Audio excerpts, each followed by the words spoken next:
Hey y'all, this week's episode is being brought to you by NatureBox. Make sure you keep that summer body together and tight by snacking healthy with NatureBox. They've got everything that you need to shove your face full of food, but still be snatched at the waist. Created with high-quality ingredients that are free from artificial colors, flavors, sweeteners, phaedras, and all other things. Order your NatureBox today and get 50% of your first order by going to naturebox.com/theread. That's naturebox.com/theread for 50% off your first order. Next.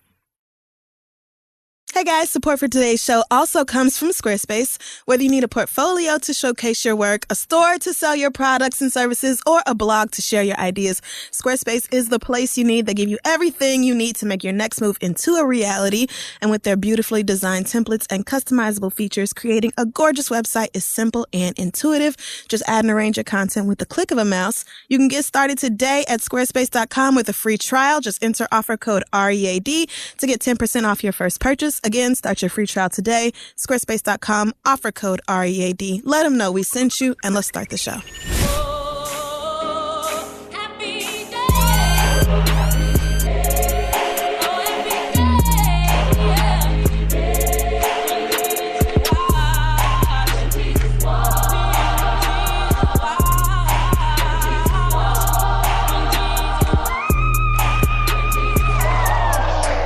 Martin Luther King was uncompromising. Nelson Mandela was uncompromising. And I'm sure your mother was uncompromising, although the evidence of that is not apparent today. So, why don't you think of me as your mom right now?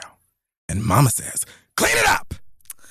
You've seen it. I know this. You've seen it. At first, it sounded like an Olivia Pope rant, but I know that I've seen this. I know that I have. You've seen it. Damn, I'm going to be so mad.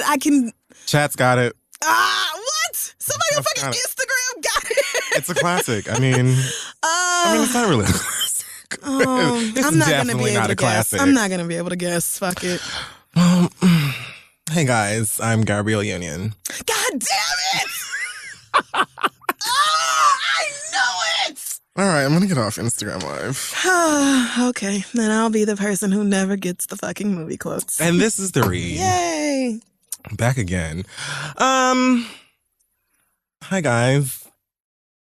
You know, new week, new things. Kid Fury has been on Instagram Live while we were just in the studio. I just had some things to say. Yeah, you just had to let it out? Oh, I feel better. I feel like Shea Coulee. I'm not going to guess. Black excellence. This week goes to 17-year-old Jameer Smith in North Carolina. He's a junior at Lee County High School in Sanford. He is currently known for running more than 2,000 yards rushing last season as a football player. What is that? 2,000 yards. That means that he carried the football and ran with the football for over 2,000 yards. That's what rushing is. That's like many, I assume. Yes, that's a lot. Okay. There's only 100 yards on the field, so. He's also got a kick-ass GPA and a pick at over 30 universities, including all Ivy League schools and every major program right in North Carolina. So shout out to him. He's doing great things. He's got ABC out there in his hometown and in his house, showing off all of his acceptance letters and things like that. So shout out to you. And we'll be keeping a close eye on seeing where you decide to go to school. So keep to those books and also keep rushing. Right. Because look, it's clearly gotten you this far. So rush right on through college too. This week in Sick, Sad World. All right, so let's see the good and bad. This is good. This doesn't matter. Neither does that. That's laughable. This is ridiculous. Okay, so it's not terrible this week. Okay. First up, Venus Williams may have accidentally revealed the gender of Serena Williams' upcoming icon. Yeah. During an interview, I think it's the French Open right now. I don't know. I don't know if that's where Venus is kicking ass, but she's somewhere playing tennis. And an interviewer asked her about like what she would want the baby to call her. Mm-hmm. Like auntie or like a nickname or something. And Venus said she's going to call me something. Okay. And so she didn't really seem to like react like, oops, like I didn't mean to do. I don't know if it's supposed to be a secret. Maybe they don't care. Well, she might just be wishing for a niece, and so she just used I thought that too. Yeah. I did think that too. That's really common. Right. Yeah. So who knows? Right. But I mean, I don't really care either way. Whoever it is a young legend. I want little Jupiter. In there somersaulting right now. Just ready when you are, girl. I love it. I love her little updates and everything. Like, oh, feeding my little champion. Like, yes, you already know. Like, build this fetus up. He's ready. Whomever's in there. I don't know. It don't matter. I'm really hoping. I mean, I don't know. I try not to get too invested in the sex of these celebrities' babies. Yeah, no, I just want her to give birth on Beyonce's birthday because I feel like that would just be the cherry on top of the cake. Like, just wow. If she gives birth to a girl on Beyonce's birthday, I'll actually die. Destined, like a baby Avenger. I feel if she has a girl on Beyonce's birthday, then like a massive wind is gonna sweep the earth. Yes. All will go calm. I will awaken in the middle of the night. Oof. Like, is there a chill in the air? Call you up and be like, did you feel that?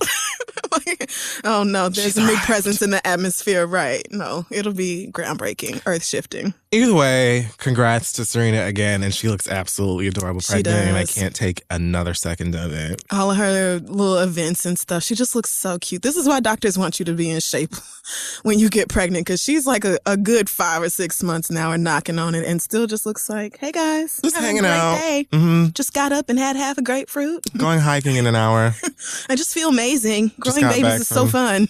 Rock climbing and, I'm going to go parasailing a little after this. And we're just having a great time.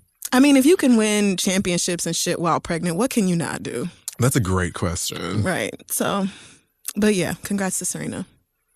Moving on over to Who Gives a Fuck. Let's see where to start. My favorite. So the rumors of a steamy romance between Karrueche and Quavo of Migos have hit a fever pitch.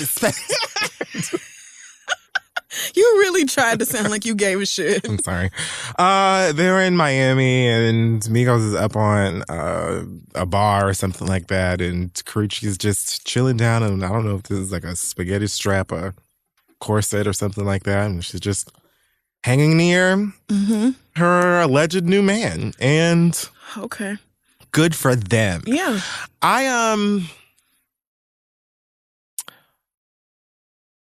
I don't have it. I don't either. There's not a single. I really tried. I do not care at. I was waiting on you to say, and Chris Brown jumped on Instagram Live. And no, not yet. So, okay. Not yet. There's nothing there then. Hopefully never. Right. Hopefully he's past that. We off that. I mean, he ain't past court. But well, no, never past. Never too far past court. But we past petty. Yes. Or maybe in the future, these restraining orders are going to start including social media apps. Like, you may not at me. You may not say my name. Right. You may not say my name on any of your live broadcasts. Oh, I would put that in mine. Yeah. I feel like if it's not already a thing, it will be soon. It needs to be. Because people be acting probably more reckless online. You're not allowed to misspell my name and act like you didn't know that you did that. Like, nothing. No. Right. No. None of it with your trash ass. But just Karrueche and Quavo, I don't. All right. That's fine. Have fun. You would think, though, that she would be like, I'm going to go and date a guy who, like, wears suits and, like, has a regular desk job and, like, interns and, you think so? And, like, goes to church every Sunday and, like, respects his mama and calls her. No, and, I'm not like, none of that. Nope.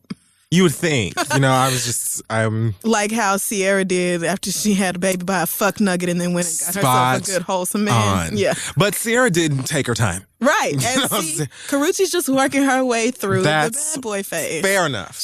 Why not? This is a step above. I mean, listen, all the shit that done came out that Chris did to her. How old is she?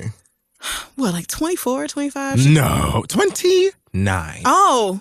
Oh, well, she's just so petite. I guess I thought she was younger. I know, Because of that. right? Chris Brown is how old? Is she older than him too? Yeah, gotta be, because Chris, ain't He's no like way Chris he's is not my 29. age. He's like 28. Yes. Yeah. I know he's not 30. Yeah, no, he just turned 28. Okay. Well, I mean, that's not really young, but No, it's not at all. I mean, like you have, I mean, it's not old, but it's not like. it's not too old to be to where it's like, wow, why are you still making stupid relationship decisions? I'll say I'm 29 and I'm fully looking at that relationship world as I don't have time. Mhm. And when I It's a valid place to be. I mean, I don't have time for a relationship. I mean, I don't have time for fuck shit. Like, I don't have time for bullshit relationship. I don't have time for putting myself in positions that I know ain't good for me. I don't have time for fucking with niggas that ain't never been shit and I already know that. Like, I don't have time for, like, Realness. backsliding. Yeah. But that's me. When you're focused and You know, moving that's me. forward, that's healthy. That's a good place to be in. You have shit to do. You have goals. You got plans. So, Quavo might, visit, like the Pound or the, Humane Society and like adopt animals and find good homes for them. He may yeah. he may like recite scripture. There's no way. No, he doesn't do Okay, that. I mean, but he might not be a shit person, Yeah, no. It's very likely that he's a nice, great guy. I did read that the drag queen thing from SNL wasn't true. Yeah, I saw that too. But I mean, still, I can use a break. Okay. I'm not. Well, I mean, it's not, and it's also not like that's the only homophobic or transphobic or whatever it's thing just- that we've ever heard y'all say. And I mean, they're still get right with you. so Like, they're still. I don't know how they got, like, did their whole label hear that song and was like, yeah, that just doesn't mean what it does anymore. I'm sure the Asian community is totally over their slurs. I mean, but listen, if Karrueche don't have a problem with it, I'm gonna leave. Right, oh my God, right. It If keeps she doesn't coming have a up. problem It with keeps it. coming up. Amber Rose apparently hired one of Wendy Williams' old television producers who apparently was fired after that bullshit about, you remember when Wendy Williams was talking about HBCUs or something like that? Oh yes, her ignorant ass. So that was apparently dumb. a couple of people lost their job behind that. One of them is a producer who will now be working with Amber Rose as she heads back to TV for the Amber Rose show. I'm reading this. It will be switching to MTV. This is what it says on Radar. Oh, from VH1. Yeah. Okay. Amber's first season was a disaster because she was surrounded by the wrong people at VH1. I mean, it was not. I would not call that first season good either, but not sure if that was because of the people she was surrounded by Or just... because Amber Rose doesn't need to have a television Oh show. boy. I mean, there's always the I was going facts. to try to say it in a nicer way, but fuck that. Now she's moving to MTV and has hired Rob Dauber in a power move, and Wendy Williams should watch out. Now, we can talk all we want Here to we go. about Dub Dub. Oh, and there's plenty to say. And there is mountains to say. However, when it comes to actually hosting a TV show, Right. radio, knowing how to engage people and be alert and Speaking actually professionally. right, keep someone's attention, know which camera's on, like all of that. Wendy's got that down. We can talk all day. Yeah. But she's got that. Amber doesn't. Now, I don't know who was surrounding her at the VH1 show, but I do know that I watched it and it was boring and it was strange and it was weird. And she just doesn't have like a TV show presence to me, Not a talk show type of thing. Not like a talk show host. At She's all. fine on Hip Hop Squares. Yeah, that's fine. I That's mean, many really people cute. are. I So mean, is but- Mimi and whoever else. Because all you ever really need is a couple of cute little one-liners and you're done. That's it. But you like actually spearheading a show and being the person who talks about topics and introduces the story and gets into it, and like interviews people, right, like you have to. just, you don't have that. There's a thing about that. Like there's a reason why most talk show hosts have like big personalities or distinct personalities or like strong backgrounds in comedy or whatever, because it takes a certain skill to do that. It is not just any old damn body who looks good come be on like, bitch, there's a reason why niggas only opened up to Oprah for like 25 years and was telling only Oprah all their deepest, darkest secrets, because there is a certain quality that you have to possess in order to be really good at that. And I don't know that Amber Rose has it. I have evidence that she doesn't. Right. I mean, and that's not to say you can't get it. Mm-hmm. You know what I'm saying? If she really wants to take it seriously and really have that world to the point that she got girls out here saying that Wendy needs to watch out, then I'm assuming is getting some sort of media training or something to learn how to do that. Because what I saw last season, I assumed would be the last. I mean, I need to see the screen test then. I need to see this threat to Wendy Williams, because I did not see it last year. And I don't really get the move to MTV. I mean, I understand it, but it seems like to me that Amber's audience is squarely in VH1. Yes. So, yes. I'm also confused about that. But, you know, good luck to you regardless, I guess. I just feel like just because you're a recognizable face and you've said a couple of funny things maybe and people like you doesn't mean that you need a talk show. Ask Bethany Frankel. Yes. Hell, ask Kris Kardashian. I mean, I think I'm Miss Tina. Even Kris Jenner couldn't keep a talk show on the air. Try as she did, and and she had Kanye on the show. They showed the first picture of North or something like that, and still they could not keep that. Everybody shit on watched the clips on Instagram and was like, "What a gorgeous baby!" Well, that's that. Okay, bye. And because she started. Thank you. You just brought me back. She started at around the time that North was born or was about to be born or something. So when she did that, it was like, I remember everybody was waiting for that to happen. And she waited until like the last episode of that little, when they like test those shows. Right. She waited like the last episode of that to have Kanye on there and then show the baby. And everyone was like, we were just waiting for this to pop up on the internet. Right. Thanks so much. Goodbye. Right. Kanye looked hypnotized the whole time anyway. He was like, he seemed kind of half dead. And I remember the stunt she pulled, like the first or second episode, she was holding a baby on set and they took a picture for Instagram. And like a teaser. Yeah. And then it was like the producer's baby or something. Yes. And it was like, oh my gosh. This is all of this is manufactured for the big Northwest reveal. And then we got it and then we were finished. Literally nobody cared. You brought Chloe on, no one cared. Chloe had her own show. Again, no one cared. I mean, not really. We just don't care. Like, was that televised? Or was Chloe's Cocktails, was that a web show or was it on TV? If it was on TV, it was probably on E. But I don't know because I didn't watch it. I just know it got canceled. It did. So it don't really matter. Again, it takes a certain something and y'all don't that have show was kind of like what Amber is doing. But I have to say that Chloe can like do all of that. I feel like Chloe and Kris were better hosts than Amber Rose is. No shade. And I don't want to see either one of them host anything ever in my whole black ass life. Toss up, man. I cannot. I feel like Chloe might be more, like it might be more fun to tape an episode with Khloe Kardashian. Like maybe she's more... Amber Rose I feel like she was just like, no pun intended, but I just feel like she was dreaming. Like I just felt like she was... Really? Dated her best friend, baby. No, I get Anyway, it. so she was always like, hi guys. So this week on the Amber Rose Show, I have my good friend, French Montana. That is what she sounds like. I hate you so much. French, thank you so much for coming. Like, oh my God, that is what wake up, girl. Damn, you're hosting a show. So what are you up to? Like, and that's just it. Like, it's nothing. Oh my God, you guys. So me and French, we have this really funny story. Are you going to tell them what it was like, girl? Right. Like, all right, enough. Yeah. I'm bored. Right, exactly. So we'll see. Also on the list of bad ideas, apparently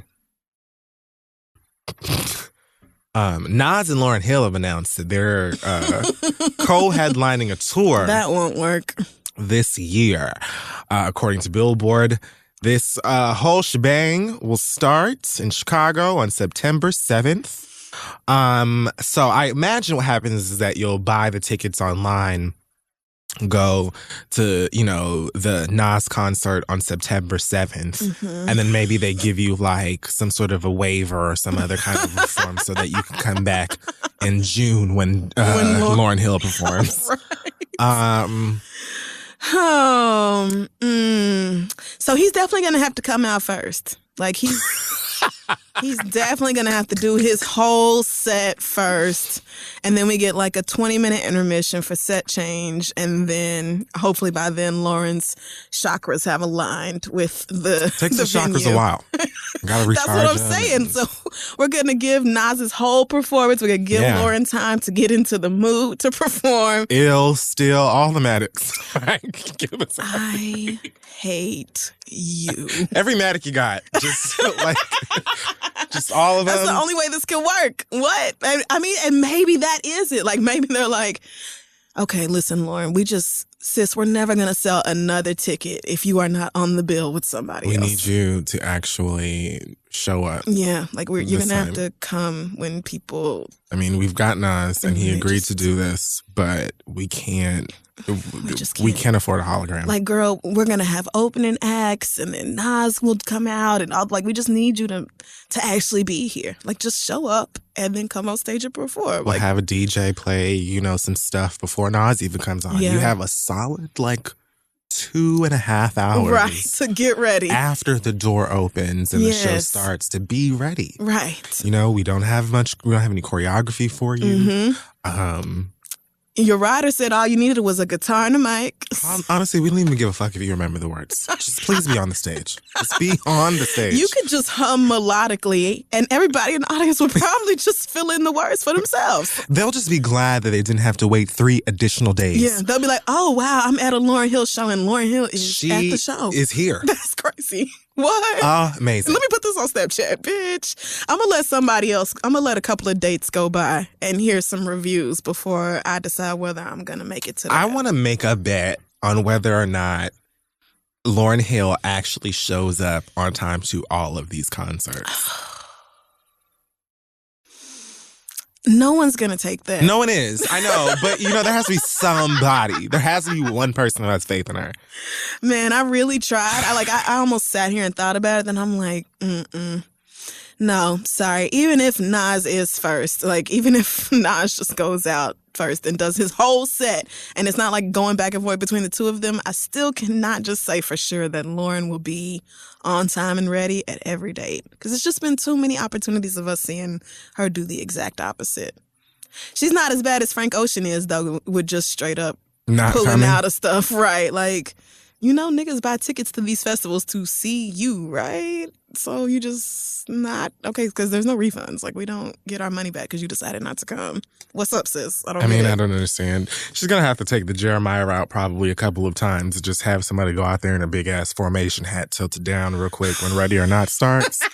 And then just dance around like a stunt double. Yes, absolutely. And just pretend that they're there. They're her. And honestly, a couple of cities, they'll probably just take it. Yeah. They'll probably, good enough. Whatever. Right. Just lie to me. Fine. Just lie. I mean, I'm really just a Nas fan anyway. Ain't no Lauryn Hill fans in here. They knew not to come. At least for the first couple of songs until Lauryn has decided it's time for her to go on stage. Right. All right. Well. Is that it? Good luck with that. No. Oh, I was about to say, wow, look at us. Also on the list of terrible ass ideas, Tyrese is still accosting us with alleged news and teases of Baby Boy 2. He posted looks like a fan-made movie poster that says a John Singleton film, Baby Boy 2, Coming of Age. I have issues with that for a number of reasons. First of all, how the fuck This nigga coming of age when he's a grown-ass man with kids. You're like 42. He was an adult in the first one. Coming of what age? Which age? Right. That's how you know a fan made that. This don't make no sense. Also, this picture of Taraji in the center is from Celebration of Gospel that she hosted, I think, last year on BT. Also, there's a picture of Snoop Dogg in the movie, and Rodney is certainly dead. I mean, they shot him like 6 times, and he bled out on the sidewalk. Right. So... What are you doing?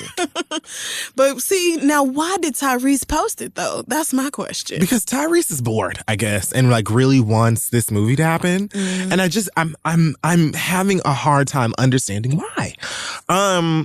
He also posted a picture at one point, I think, of Taraji and like somebody else. Oh, the girl who played his other baby mama? In a pool party. Yeah, I saw that too.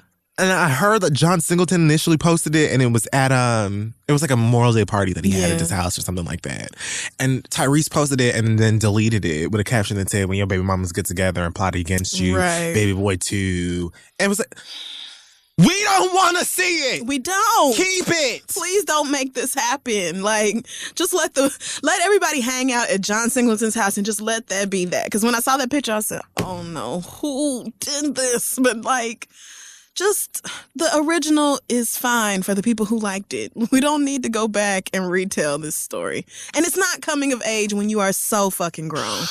Just let it go. Let it go. Tyrese, you have so much money. An embarrassment for so many reasons. Like, literally, unless Baby Boy 2 is about his son or daughter making it out the hood and then going back when his Mima is sick and desperately trying to get Jody's ass out of her house, finally. Okay. Then I just don't see how it's a coming-of-age story. You're a full man. Yeah. Like, maybe it's the story of the kids and the kids dealing with. And that would just be lame anyway. Raggedy ass daddy. Even if people wanted to see it. I'm so tired of all of these movies coming out 15 years later and then the stories about their children. Come up with something else. Right.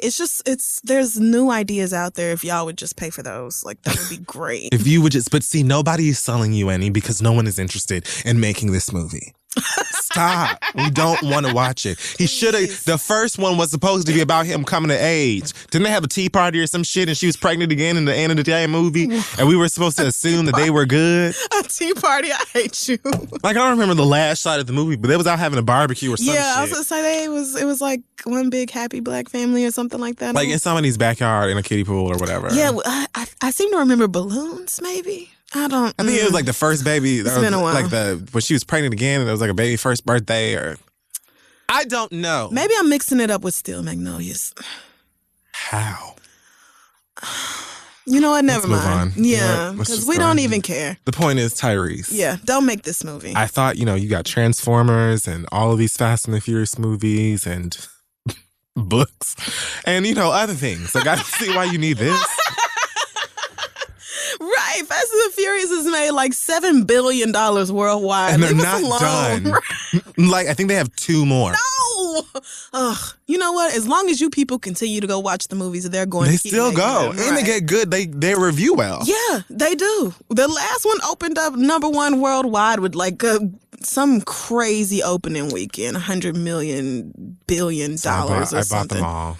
You bought them all. You bought them. I wanted to know why people still go watch them. So you bought them? I mean, I couldn't think of another way to watch all of them. You can rent them. Oh, that's true. Like, literally, you can. Whatever. There's so many different apps. I made it to like the middle of 4. Oh, And I was just like, I'm so tired. I heard it gets good after that, like the 5th one or something. Didn't the first one come out in like 98 or like, something? I don't know if it was 98, but it had to have been like 2000, 2001. 2001. I think I was close to being out of high school. No, I was definitely a child. But... And it shows with the fashion, the haircuts, everything. Like the music, Ja Rule is in it. It's old. It's dated. Oh, yeah, 2001. You're right. But Yeah. Then there was one with Bow Wow in it and some guy with a terrible country accent. It's odd. But I'm assuming that it's going to be, I'll finish it at some point. But there's just so much. I have to catch up on Scandal, American Gods. Yeah, I have lots of shows and stuff that I really want to watch. And I want to rewatch Queen Sugar before the new season starts and all this stuff. So I'm just not going to do that. There was a Steven Universe special that just came on. I'm behind on that. I'm about to look at that. I'm catching up on Brooklyn Nine-Nine, which is just, perfect every fucking time. There's a lot of great stuff out, and I'm not going to, no shade to people who enjoy the franchise, because I know it's a lot of y'all, but it's just not for me. I don't give a shit about cars and niggas. And it's literally niggas and cars. Yeah, that's all it is, and I don't care. Okay. Tiger Woods got in trouble. I don't know why. I wasn't interested enough to read it. Do you know why? Because he got a DUI. He was driving under the influence, and I think we all assumed it was alcohol because he's been caught driving drunk before, but I guess maybe it was prescriptions this time, and he didn't know that he was going to have that reaction to it. I don't really know the details because I didn't care. Tiger Woods has stated plenty of times that he's not black, he's Cablinasian, and he has separated himself from black people very deliberately, and so I'm letting the Cablinasians take that. I don't care.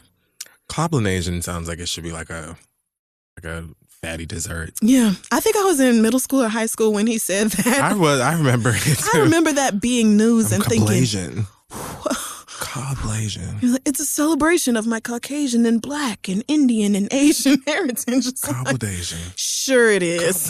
Cablasian. Sure it is. Whatever you say, Tiger. I don't have it for Tiger Woods. I don't care. I just don't care. Like, great golfer. Beautiful wonderful gowns. golfer.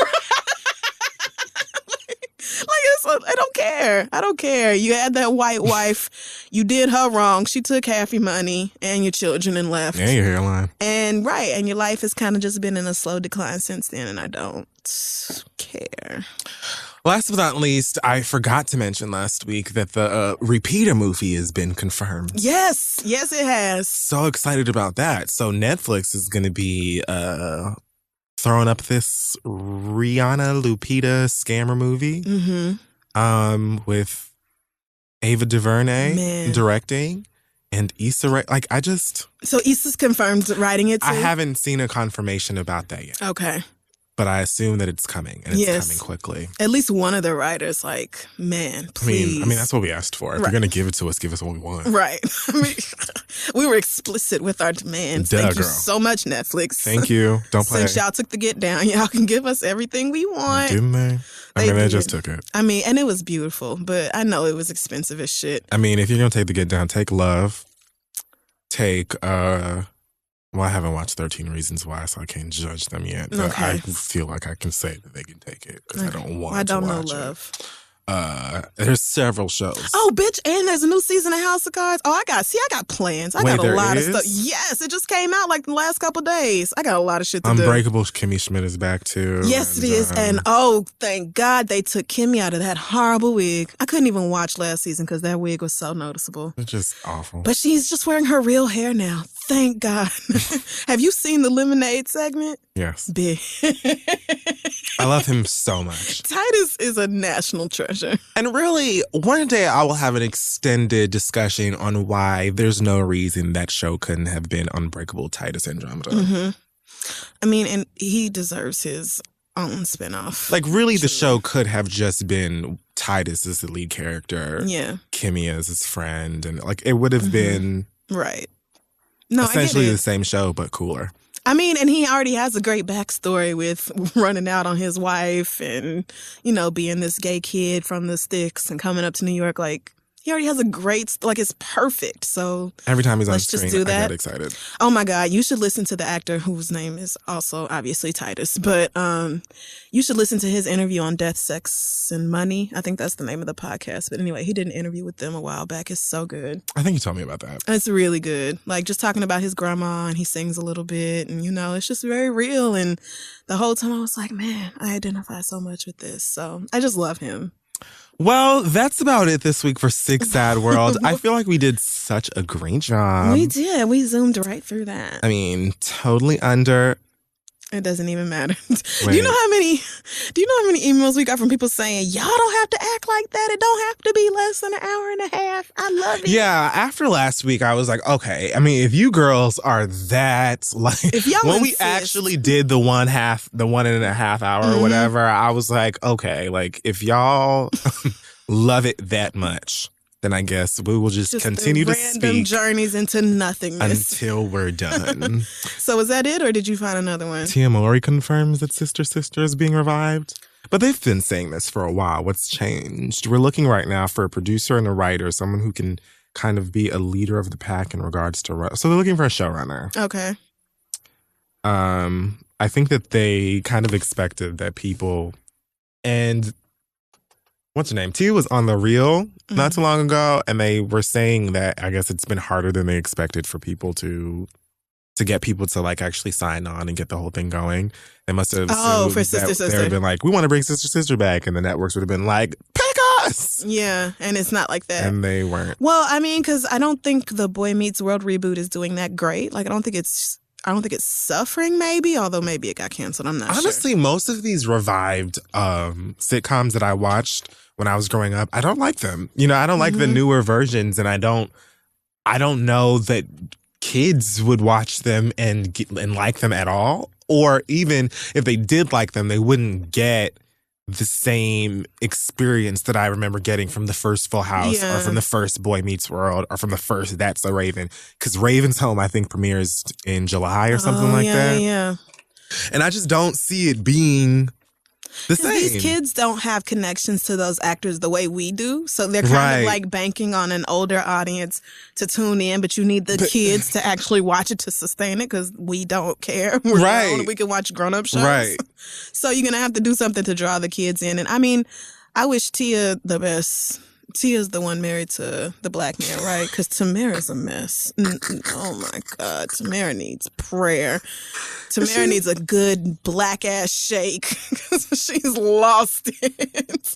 I don't know what her deal is, man. I just cannot with her and that Fox News-ass husband of hers. But, you know, maybe the show, I'll at least give it a try. Like that Fuller House, I watched the first episode. It was good to see Uncle Jesse and Aunt Becky and everybody again except the Olsen twins. But every episode after that, I was like, I do not care about any of this. I do not care about these hoes coming together to raise these kids and all this. It's just boring. It's just not interesting. Like, one thing I would say to Tia and Tamara is if you were going to do a sister comeback, I would say change the game and do it from an old, I don't want to say Being Mary Jane because it's the only thing I can think of right now. But do like an adult, like a more mature thing. And rather than it being about, you know, them being young and goofy or whatever, make it like an older thing with the sisters being grown up. And from there, because what these people keep doing is having the older people who started it be like almost a backdrop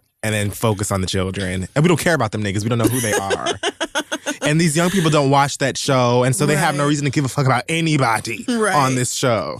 So change it. Like, do it for the people who watched it and make it something a little bit more adult. Yes. Don't make it a kid's show because the kids don't care.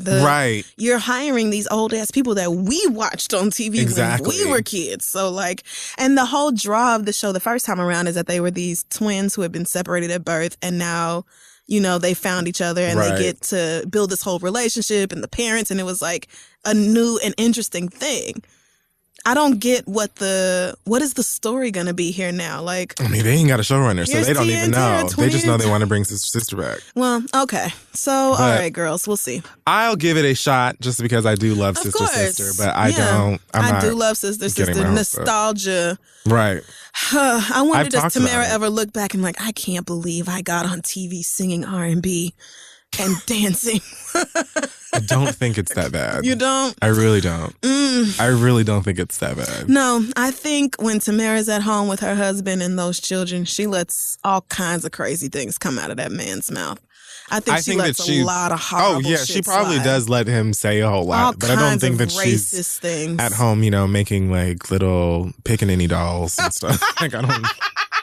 Okay, Okay, no, you're right. It is not that bad. But let him say what he wants. Most certainly, I could see that. Ugh. Okay. Oh, and before I end this, I just want to say shout out to Kathy Griffin. I don't know why you apologize. That's the only thing you did wrong to me. But yeah, no, absolutely. That's it. I mean, Barron Trump and Draco Malfoy and the rest of Slytherin, they'll be fine. Like, I'm certain they saw it, they laughed, and they went right back to playing Grand Theft Auto 5. Mess. I thought it was fantastic. It was artistic. I thought that the lighting was great, and I don't think you did anything wrong. I mean, anything opinion. that shows Trump dying is fine with me. So that I didn't have an issue at all. So, but she's not the only person who did it.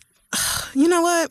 I saw this drag queen who was at I think they just recently had RuPaul's Drag Con out in California. And there was one who was dressed as like, I don't know if it's Hindu.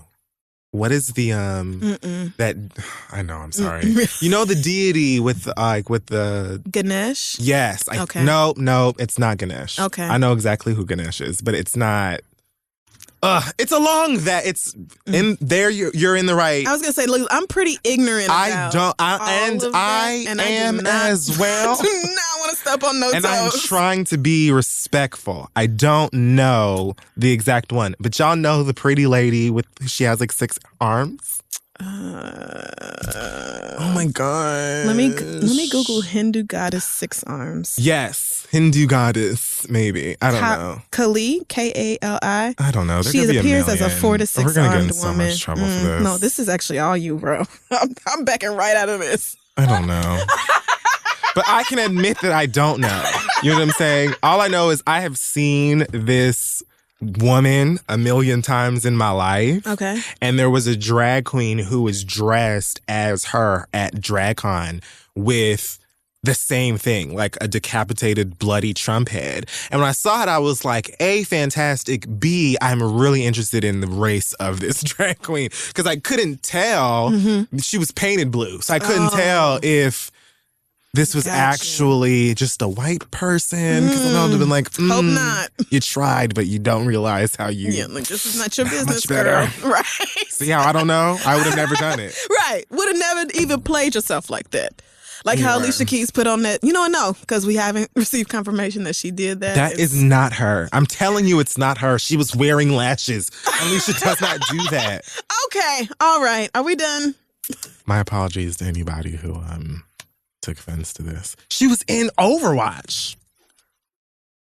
Symmetra. You are going to get it. Skins. You are going to figure it out. And I know Overwatch must have gotten into so much trouble for this shit. It's just called Goddess. Oh, God. Okay, fuck it. But this is what I'm talking about. Oh, okay. And she usually has like a bunch of arms. Yeah.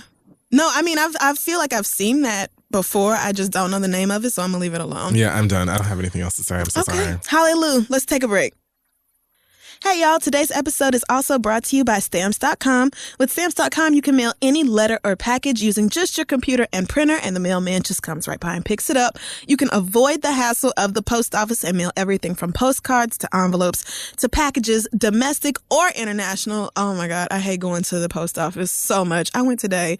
Literally, that bitch opens at 9 o'clock. I was there at like 9:04, and there was already a line like wrapped around. It's so annoying. You can avoid all of that by creating your Stamps.com account in minutes online with no equipment to lease and no long-term commitments. Just click print mail and you're done. It makes everything so much easier. I went right home and logged into Stamps like, girl, I don't have to do this. And you don't. Right now, you too can enjoy the Stamps.com service with a special offer that includes a 4-week trial plus postage and a digital scale without long-term commitments. Just go to Stamps.com, click on the mic at the top of the homepage and type in the code READ.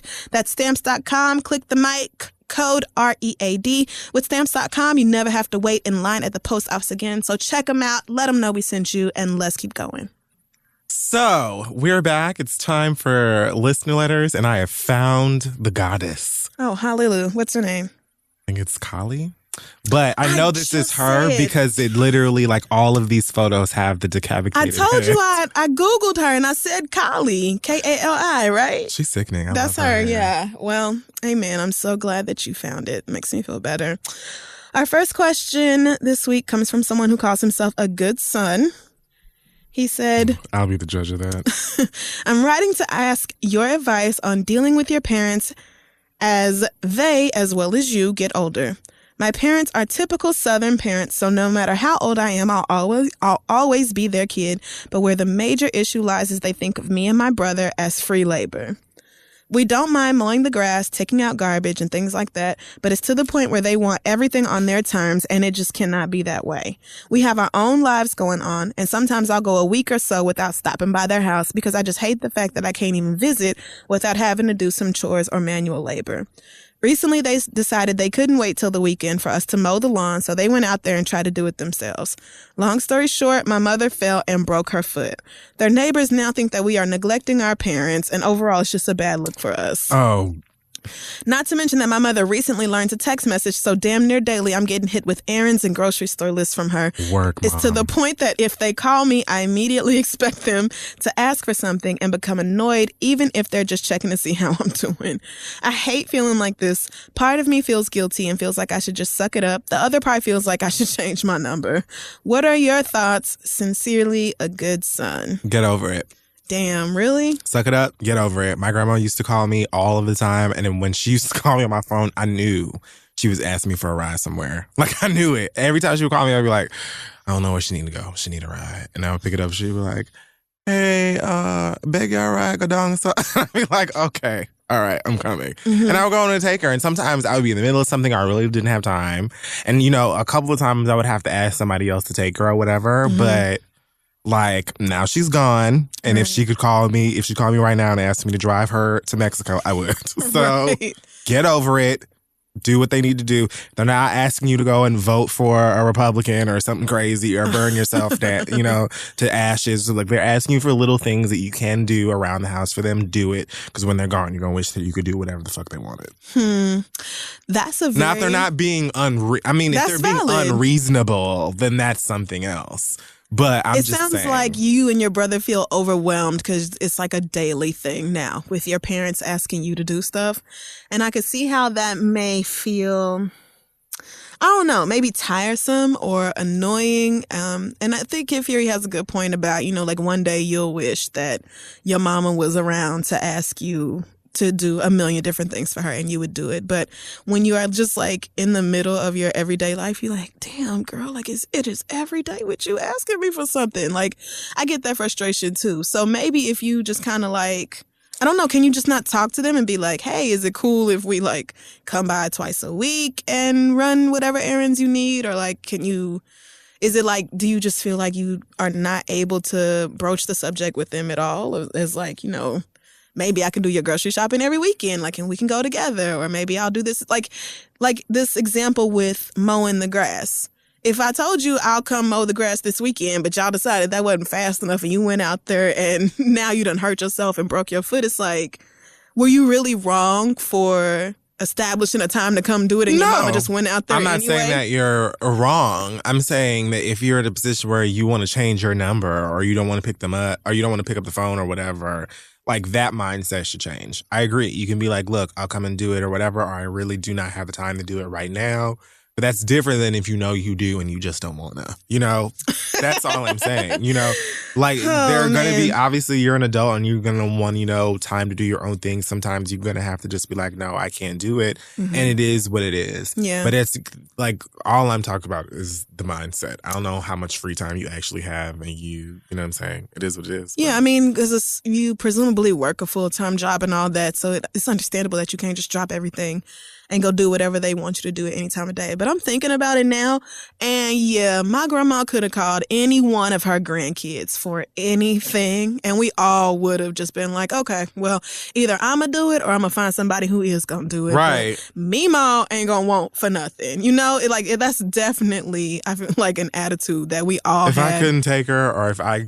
you know, sometimes didn't want to. Mm-hmm. I would tell her, look, hold on, I'll call you right back and I'll find somebody to do it. Yeah. So it was and I remember then. my aunties and uncles kind of going through that too. Like, yo, mama has called me again talking about the fish she got from down the street was not good enough and she needs to go back. Like, that sort of thing. I remember my aunties and uncles being like, Lord, here we go. But always somebody going, you know, because at the end of the day, that's your mama, that's your grandma.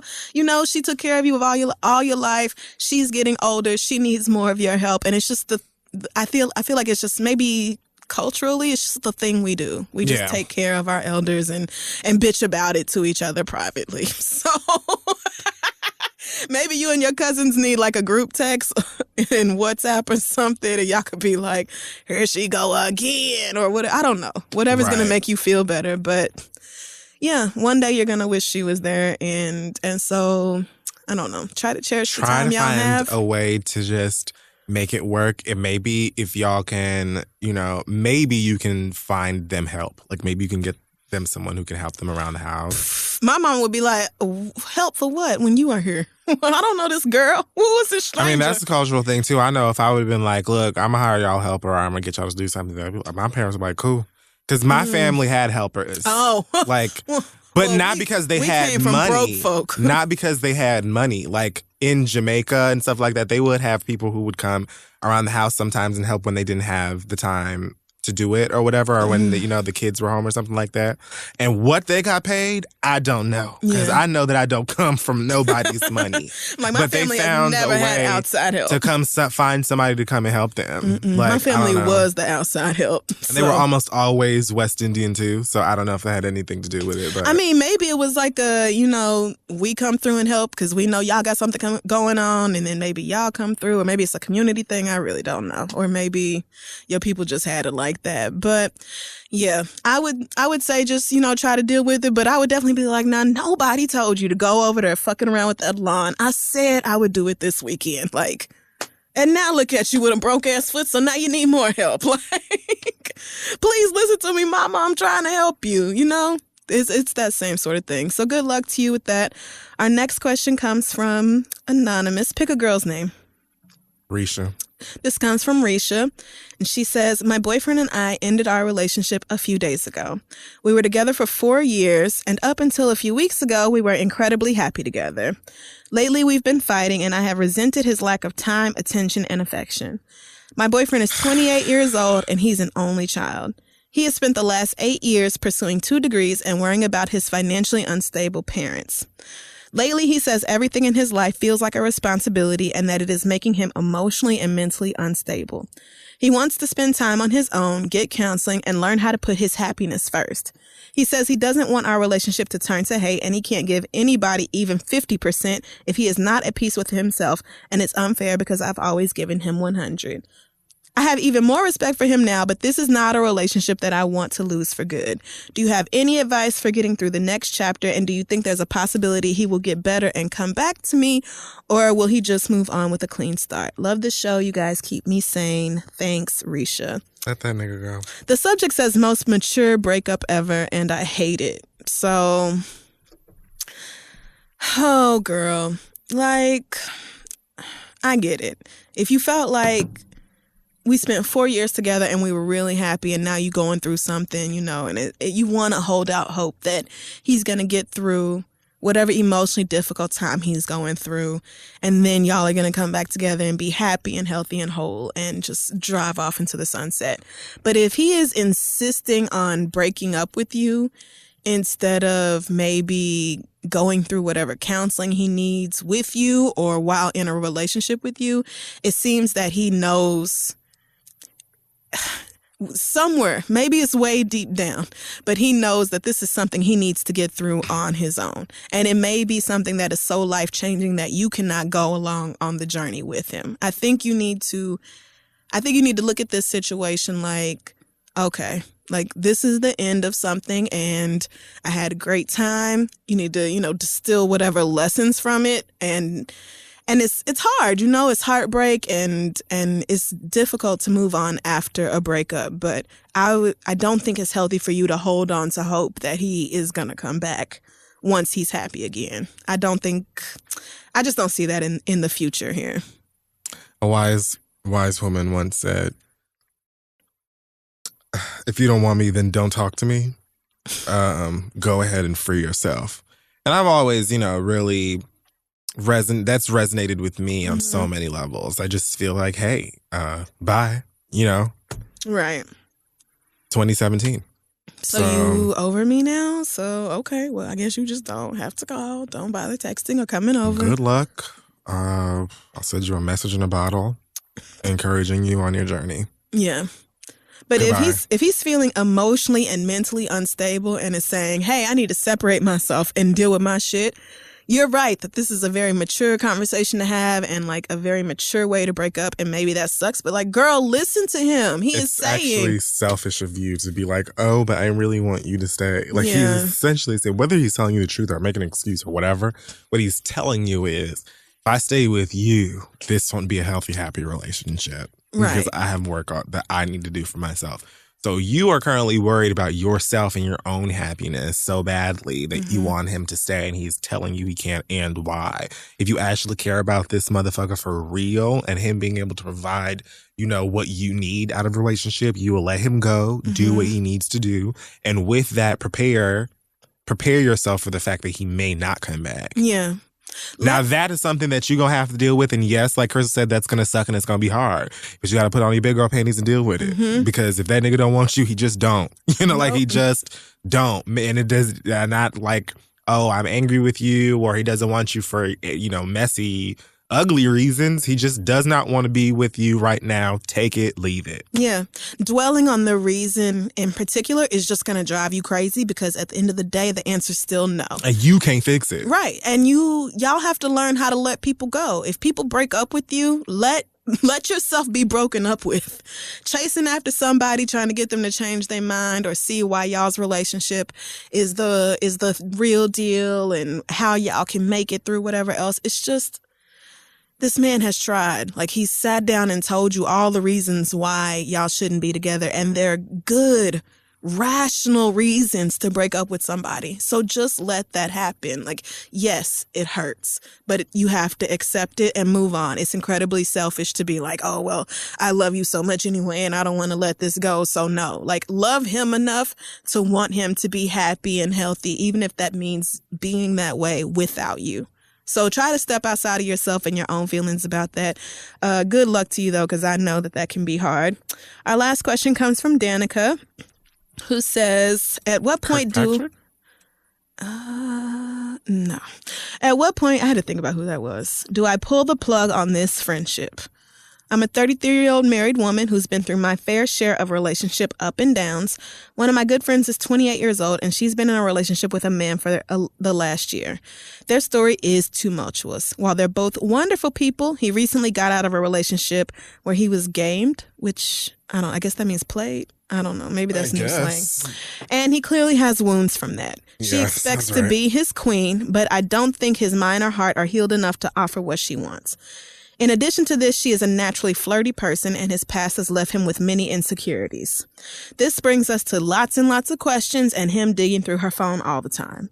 They break up at least twice a month out of jealousy or insecurity. Work! He scours her messages without her permission and forcefully demands answers from her at all times. He goes so far as to log into her email accounts trying to find any type of dirt, and I keep being stuck wiping up tears over and over again after the same types of altercations. I'm a good listener and try to be a supportive friend, but I honestly cannot offer objective support if she keeps going back to him, returning to the glam couple they appear to be in public, while the rest of us know that it's a problematic shit show with very little trust and borderline abuse.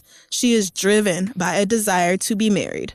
All of us have our issues, but my empathy is starting to wane. Please let me know at what stage it is okay to withdraw from offering support. Love you guys, Danica.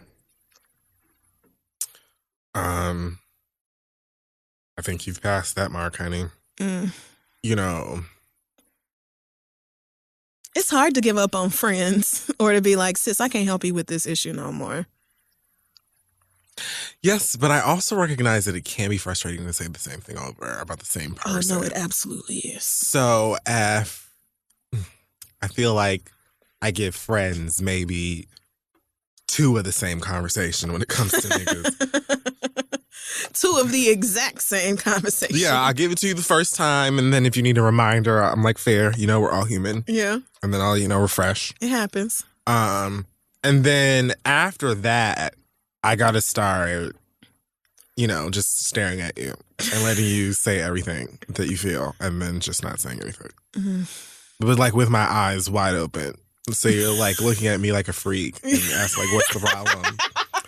I'm was like, I'm holding in the past. I can see you doing this. I really can visualize this. I don't have like a DeLorean or any other time travel machine to actually go back and retrieve what I said to you again. But I feel like you know it. But I feel like you know it. I said it twice. And at this point, saying it again would just make me feel stupid. Yeah. And so I can't do that. I'm so sorry.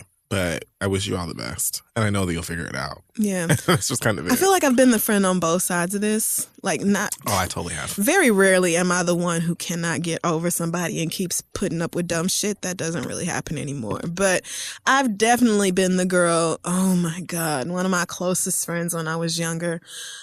Her baby daddy, my God. That's rough. Oh! This bitch went through it with her baby daddy so many times. And it was always the same.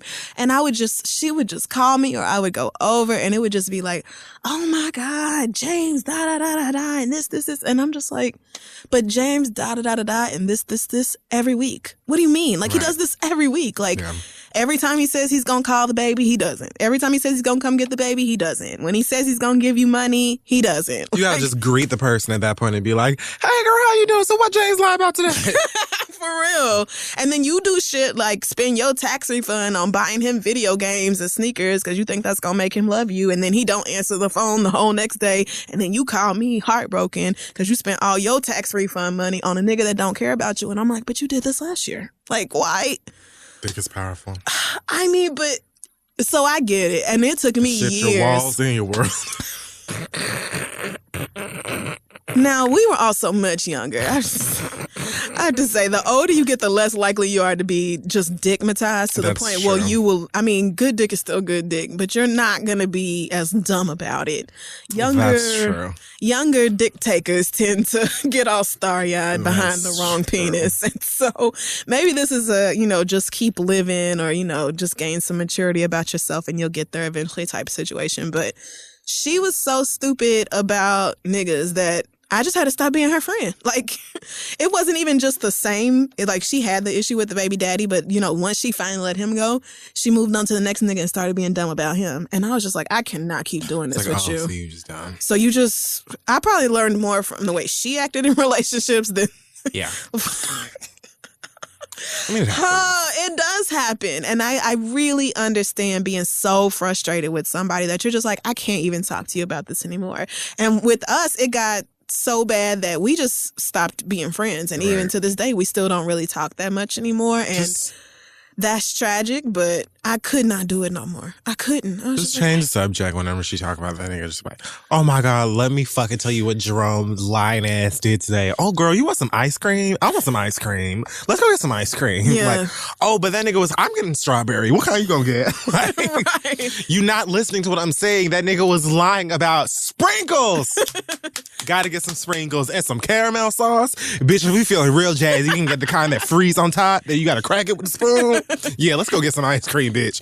But he took my light bill money. I'm taking my ass to get some ice cream. You coming? Like, but Chanelica needs shoes, and that nigga told me. And I need cookie dough with my cream. And Pfeiffer has two Talenti pints on sale for $7, bitch. So what you want? Caramel apple pie?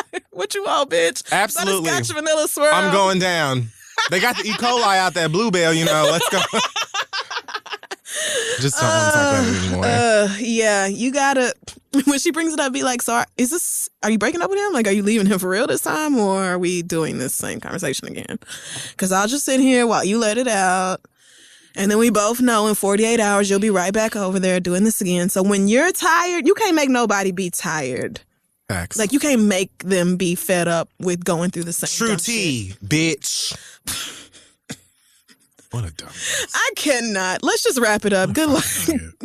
Good luck and God bless. Try to talk to your friend, let her know that this is it's not healthy for her more than anything else. Like, she's breaking her own heart by staying in a relationship with somebody knowing that it's just garbage. Y'all keep breaking up. Just stay the fuck broken up. Just do it. Just stay broken up. Like, just stay broken up. So you got to figure it out. I said it a million times. Something snaps one day for you, hopefully. I feel like most people get that, like, that snap at some random moment, and they're just like, wait a minute, what?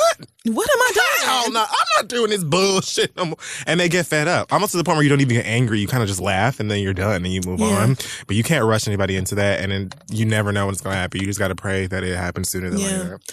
But when it does, it's like there's literally nothing that other person could say to make you come back. Not one damn thing. Not one fucking thing. A whole new world. I feel like that's where Tiny is now after this last episode of Family Hustle. I saw that little clip where he was talking about, you was with me when I got my first $1 million, and wasn't there with you when you got your first $1 million? And then he like got her a new car, and she was crying and shit. I saw a comment that said, so he pimping her? And I was like, what? He absolutely kind of, like, he really speaks to her like a pimp. Oh, God. You know, and I feel like he feels that way about her. Like, his tone of voice, his body language, everything is so manipulative and gross. All he says is, I spent millions on you. Like, nigga, I'm your fucking wife. What do you mean? How about you spend millions of minutes, seconds, and hours at home with me and your kids, and not with these Instagram hoes? That's all I want. Right. I have money. The money is I don't not need the yours. thing. I've got money. You wanted me to sit at home and have you spend all this money on me so you can go run out and do what you want to do too. With these hoes. Newsflash, I'm tired. Right. And I don't need your money anymore. Right. That's it. I just need you to be my husband. You can't do that. Goodbye. Bye. Like, what's the problem? It was such trash. He was sitting there in his suit with his sunglasses on inside, just being a 100% fuck nugget. T.I. seemed like the type of nigga who's had, like, uncles, granddaddies, and, like, older men in his life who was like, you know, you gotta talk to these hoes and tell these bitches, like, they all ain't shit. Right. Oh, like Mr. Daddy on Color Yeah, Purple. playing dominoes in the backyard and telling these little 4-year-olds to pimp hoes. Like, the men do this. They do. Like, this is how you treat girls. Yes, they do. Yes. So, they T.I. seems like that's how you shitty grew up. behavior. Yes. Men tell their sons that women ain't shit. That absolutely happens. Yes. And so it does not surprise me that T.I. really felt like, well, I spent money on you, so it ain't you can't be mad about nothing. And then when Tiny was like, you were out here you fucked somebody I hired. T.I.'s like, but you took a picture with somebody you knew I was at odds with. It's just like, nigga. Just wait a minute, nigga. Like, I wanted to just so possess crazy. her. Yes, I wanted so to. quickly. Me too. I wanted to, like, inhabit do it. Tiny's body and be like, girl, let me do this. Just please, sit in the sunken place. I'll be right back to get you. Like, just let me do it. Just let me go off, girl. I only need, like, 2-3 minutes. I'm going to give this nigga his whole life. Like, count it down. Pretend it's a BuzzFeed video. For real. Seriously. I've got enough time. Like, how dare you? And he was really like, I mean, but was you at odds with her? What? Nigga, first of all. So, do you really think you sleeping with somebody is not as bad? No, I'm sorry. Hey, that photograph I took was a result of what you did. Like, you act like I was just parlaying, giving lap dances and getting titty fucked in Malibu or something, and that's when you ran to go and deep sea dive into some pussy. You'd been cheating on me. Right. And I went and took a picture. Whispering like shit. And now we're equal. Right. Oh, well, I took a picture with somebody you don't like. Y'all beefing on the internet. And so that's worse than you sleeping with another girl, another time. Because you've done this so many times. And my employee. Oh, yeah, right. Your totes right, girl. She was like, somebody I introduced you to, somebody I hired. Yes, actually, I am at odds with her. She's sleeping with my husband. Yes, we at odds now. Yes, that's exactly what that is. Fuck you mean, nigga. How do you know all of these words? But you can't put these two together. The fucking thesaurus out. What's the disconnect? That's all that is. What's the problem?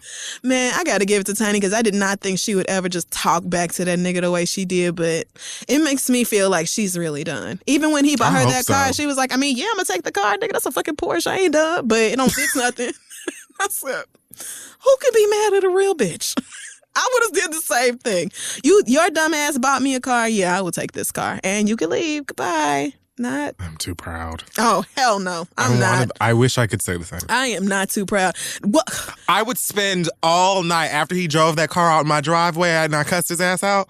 I would spend the whole night like, now you know you should have kept that goddamn car. With the fuck? Like, I would be up the whole night getting high and drinking red wine. You would be so mad at yourself. Damn it, bitch. I would have took that car and had an Instagram photo shoot with me and my new man with Eris on the trunk. Like, goals. Yes. I know that I would have jumped to conclusion immediately. Get this goddamn shit. You think you can just buy me, nigga? That's what you think? You and this car can get the fuck out my driveway. Go in the house, slam the door. Pff, what the fuck was I thinking about? Like, immediately pissed off. You Like, so mad. Fuck the principal. Nigga, that's a car. You could have sold that. You and your friends could have just rolled around looking ridiculous in that. You could have gave that to your mama. It's my Jamaican blood and my Trina upbringing.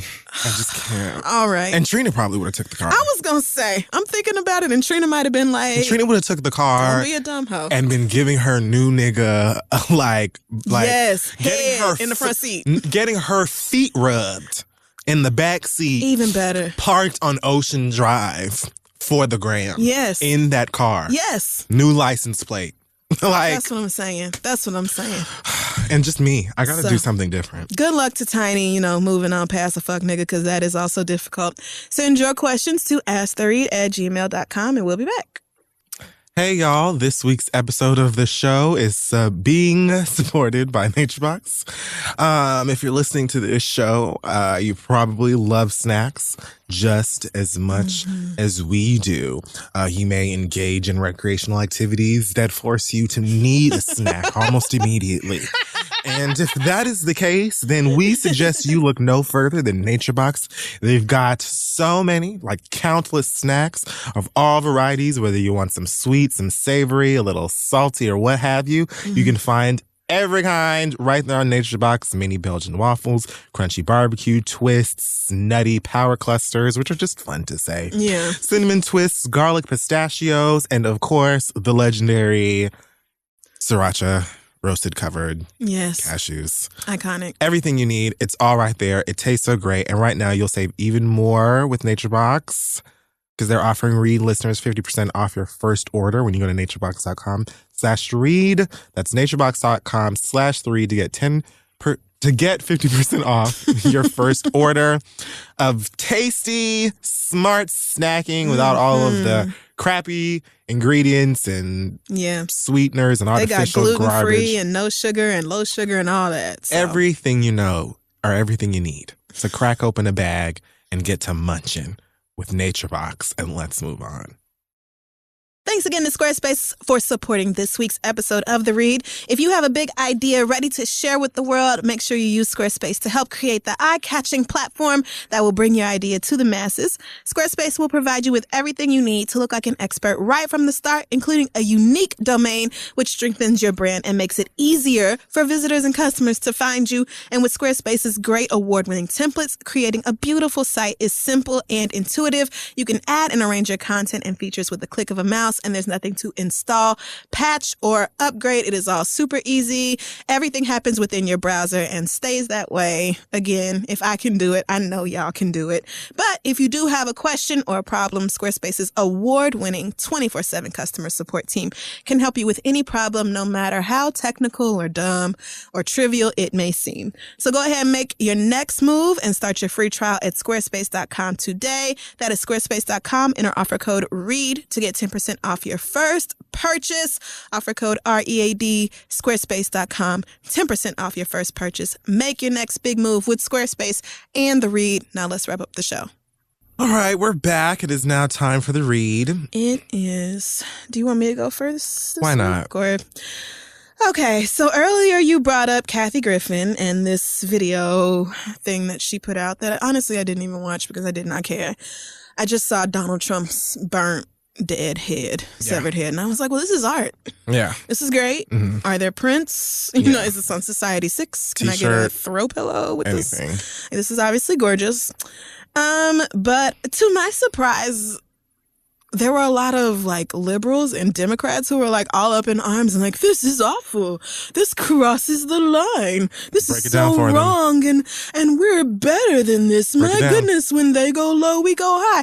Bitch, look at what the Republican Party is doing to this country right fucking now. What you mean go high? It ain't no such thing as too low of a jab at Donald Trump right now. Look at what this bitch has done. Is doing. Look at what he is currently doing. Are you fucking fucking kidding? Y'all are mad because this comedian, and any other time you quick to be like, oh, well, comedians, you know, they say what they want and artistic expression and free license and all this. You know, and this whole, well, you know, let's be morally superior. Let's be right. You know, let's make sure that when it comes down to it, we're behaving better than they are. The Republicans are not giving a fuck about your little bullshit etiquette rules. They are pissing all in the sandbox directly in your face while you and your children are sitting in it, and y'all are sitting there and taking it.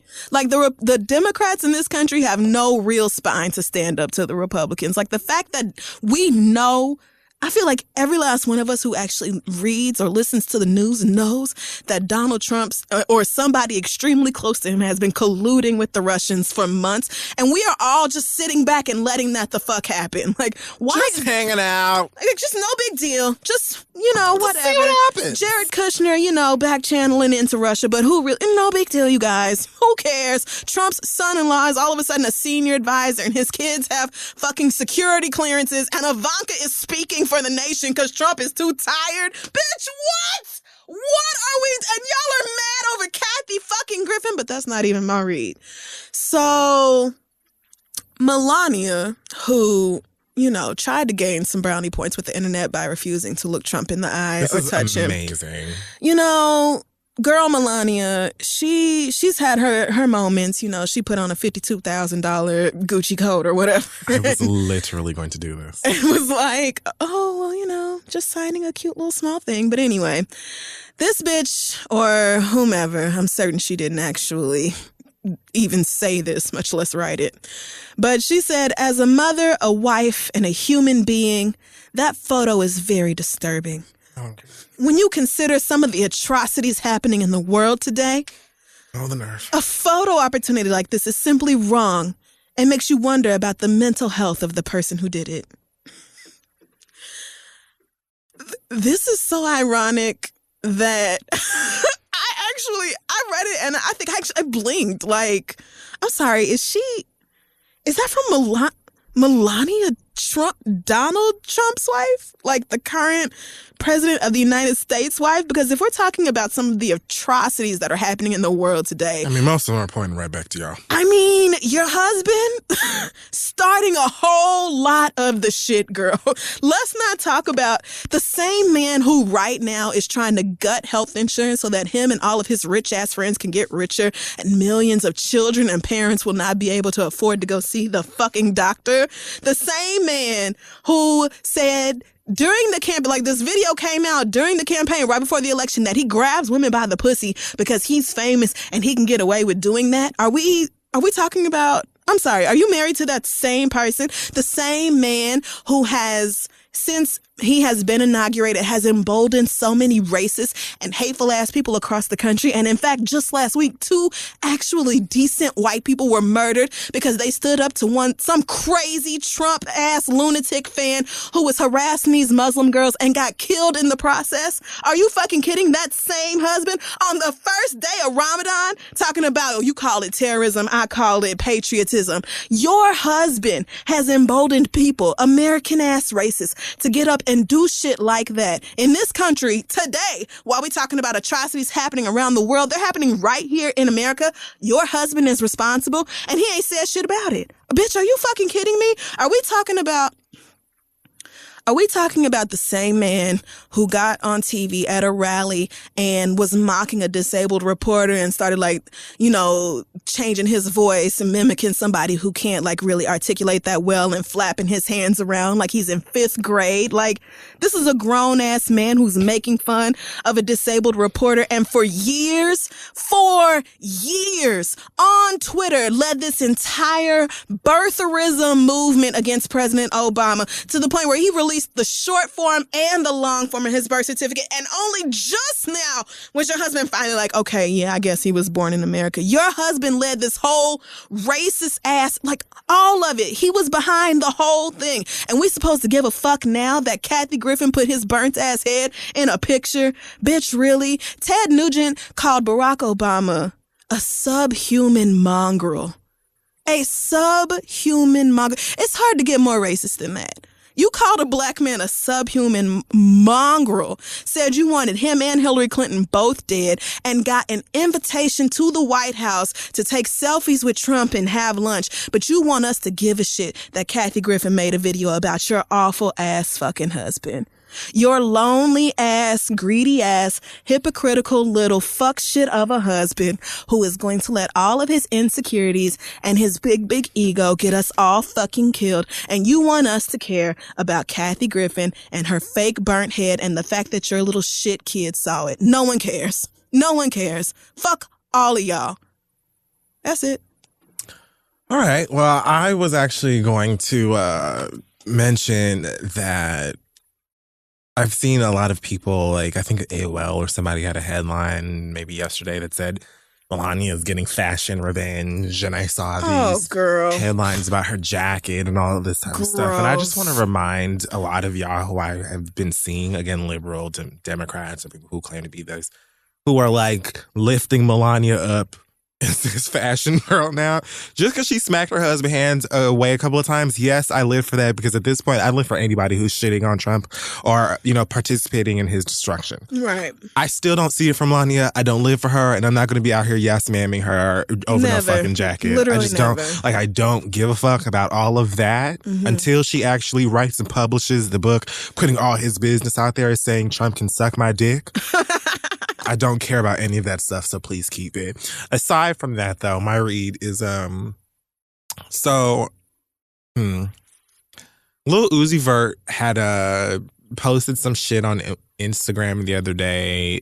I guess it was like a foggy mirror, and in it he drew like an inverted cross and 666 around it. Oh, scary.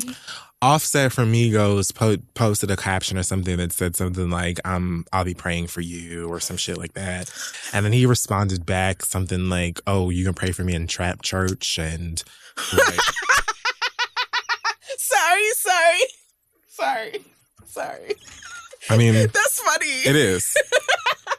And then I think he said something about wanting to like hating the mainstream industry stuff and blah, blah, blah, whatever.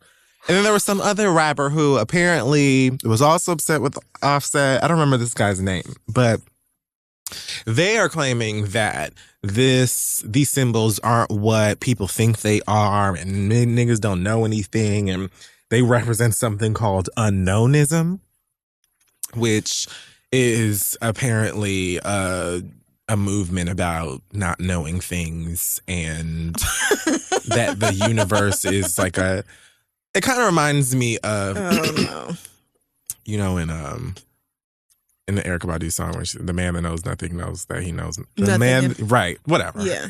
So it reminds me like that, which I've always loved that saying, because it helps propel me through life, because I don't really know anything. Very true. I know bits of things, and I hold tight to that and try, you know, to remember it. Yeah.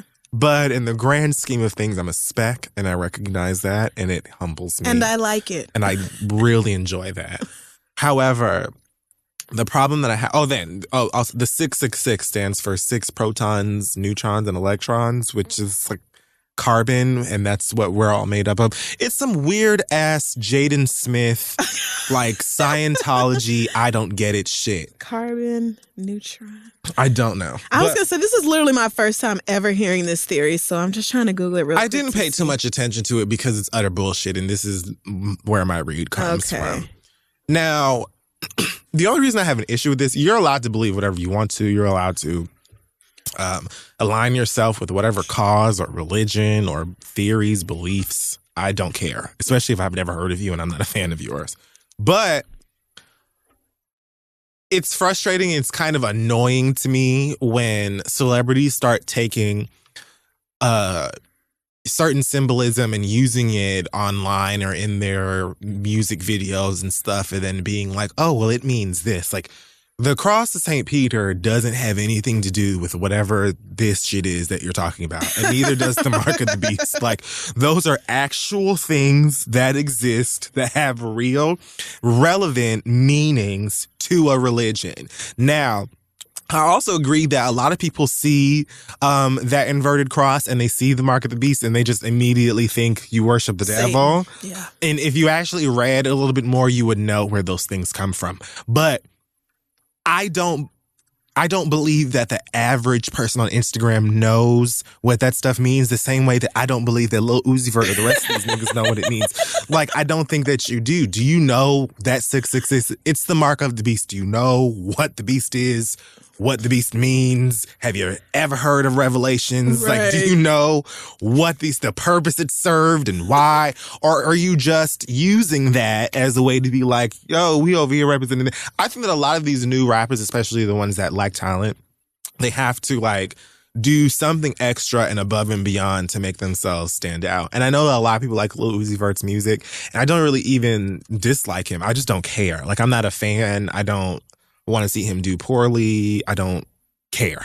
But it just is annoying when I see people use it's like propaganda to me. It reminds me of like in the middle, like maybe mid 2000s, late 2000s, when the Illuminati discussions were super crazy. Yeah. And all of these pop stars or rap stars are using like the Eye of Providence and all of these triangles and swirls and lines and shit in their music videos. So everybody would be like, oh, Kesha's in the Illuminati. And it's like, no, Kesha don't know nothing about the fucking Illuminati. They put this stuff in the music video so you would say that and you were going to talk about it and somebody else would go and click on it and watch it too. That's the same shit these niggas are doing. Like, you have no idea what this stuff means, and it's annoying and I know rock stars do it, and they have been doing it with that same cross of Peter and the same 666, and they use it and say, oh, well, it means this. It don't. It does not. That's like if I were to take like a little figure or statue of Buddha and say, this represents anti-body shaming.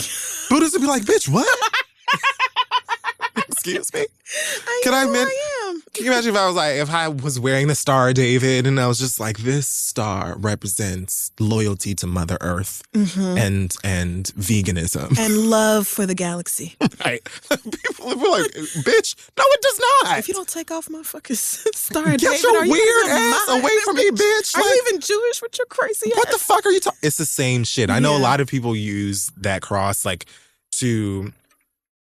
as a way of representing or, acknowledging that they are anti-Christian.